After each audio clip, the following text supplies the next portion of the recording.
Australia and Europe. What are you hearing about the strikes today, and how are you pleased or with how it's going? It's just incredible to see all this. Last night before I went to bed, Australia and the Pacific Island nations started to strike. So that was the first I saw, and I was able to see that already the evening before. And then tonight, this morning when I woke up, there were, just everything had just blown out of proportion. It was just so much everywhere, and the numbers I hear are incredible. Even the like fresh numbers. I hear it was 1.4 million people striking only in Germany, and about 400,000 in Australia. Of course, these numbers aren't confirmed, but just things I hear. And I'm so pleased with everything, and it's just such a victory. It's obviously exceeding your expectations. When you started this, did you ever think you'd get numbers like this? No, never. This could only be a fantasy.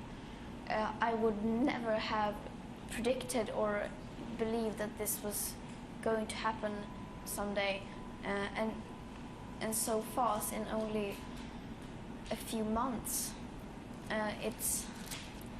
This is, I think, I can safely say that this is the biggest global climate strike, bigger than the two last ones.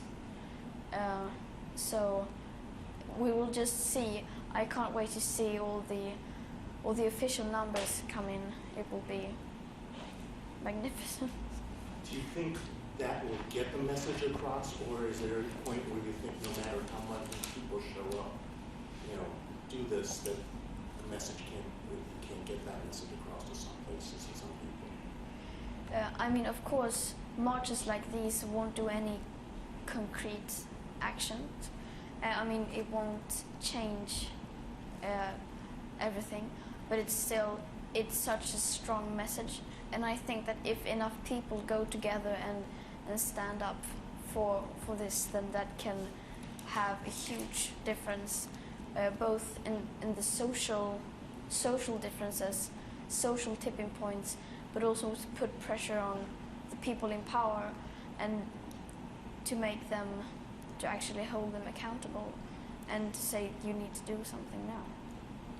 So you just came back from Washington a day or so ago, and you've been here in the U.S. for a little while now. Given the political situation here, what is your impression of the political situation here, especially with the message about climate change? I feel like of course it's a bit worse than in other countries, but basically it's the same everywhere. It's the arguments for continuing to not do anything are the same, and the empty words and promises and lies are the same. And it's just, even if of course it differs from country to country, some countries are more extreme than others, but it's not much different, but it's... Is it the worst that you've seen? I don't know what's the worst I've seen. That depends on how you define the worst. So tomorrow is the summit, the youth summit. Given what's been happening today, what will you be telling people tomorrow? What will you be telling the Secretary General? Tomorrow I won't have an official speech. I will just participate because I'm speaking later. So I don't need to speak more than I'm already planning to do. The leaders will seek you out.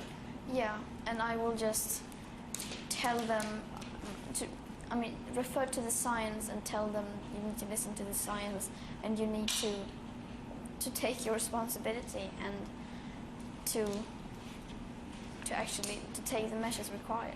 So this week between the strike at the Youth Summit, the Action Summit, also the IPCC reports coming out, is probably the most attention climate change has gotten. And you've been a major part of this. Do you feel like this week will actually result in anything?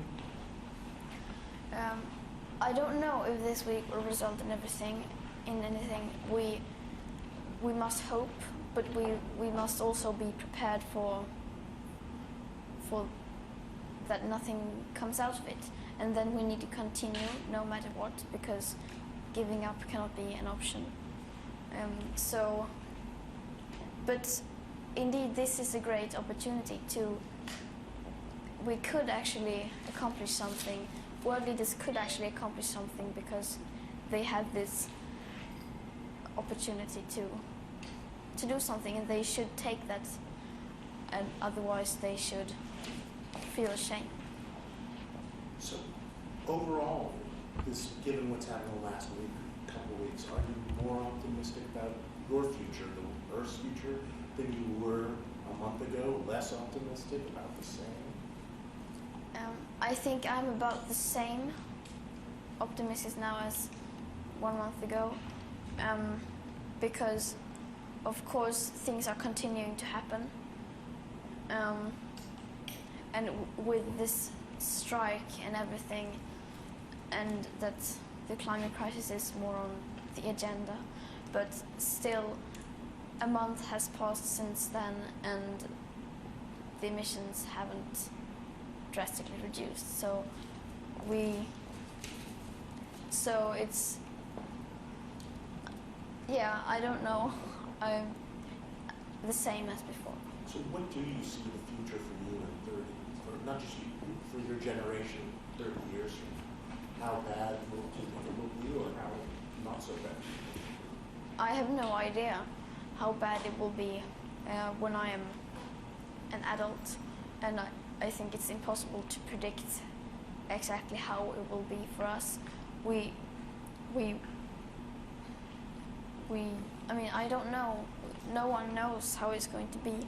We can predict approximately what will happen, but we don't know how the world will look like and how people will behave.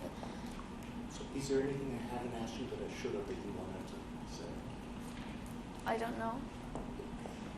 So, in terms of the climate deniers have been rather nasty towards you personally.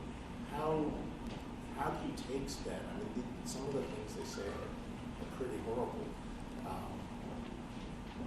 What happened? How do you feel when this happens, or have you learned just to ignore it? I mean, of course, it's sad that people spend their time doing something that doesn't make any good, and I don't. But I mean, you just have to ignore them because they are just desperately trying to remove the focus from the climate crisis to make it become something about me as an individual rather than the crisis itself.